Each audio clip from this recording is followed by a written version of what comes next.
Bonjour, je suis le docteur Gérald Kierzek, je suis médecin urgentiste et directeur médical de Doctissimo et en partenariat avec 20 minutes et l'Institut YouGov, nous lançons un baromètre qui se veut mensuel et les premiers résultats viennent de tomber. Ce baromètre, l'objectif c'est de voir l'état de santé, l'opinion santé, notamment par rapport au Covid, avec des résultats extrêmement intéressants. D'abord des idées reçues balayées puisque 92% des gens interrogés et même les plus jeunes respectent le confinement. Donc quand on culpabilise les Français en disant finalement ils ne respectent pas ce deuxième confinement, et bien là les chiffres nous donnent le contraire. 82% ont une très bonne information sur le coronavirus et sur les gestes barrières et plus de 8 sur 10 respectent ces gestes barrières, y compris les plus jeunes et y compris des gestes barrières moins connus sur lesquels il y a eu moins de communication comme l'aération des logements. Et puis il y a des résultats un peu plus négatifs ou en tout cas un peu plus inquiétants sur l'état de santé mentale et on l'avait vu la semaine dernière avec le gouvernement qui communiquait sur, et on retrouve ces chiffres, 52% des personnes interrogées qui ont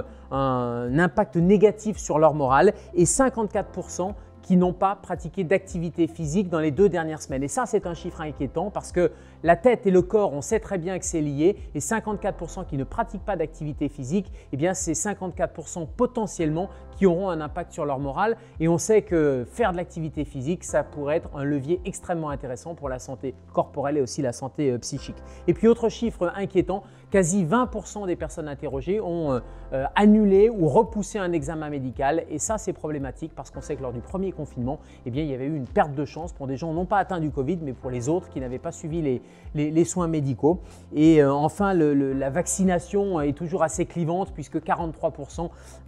voudraient qu'elle ne soit pas obligatoire et on voit bien que là on a une ligne de fracture. Ce qui va être intéressant avec ce baromètre, c'est de suivre chaque mois les évolutions santé.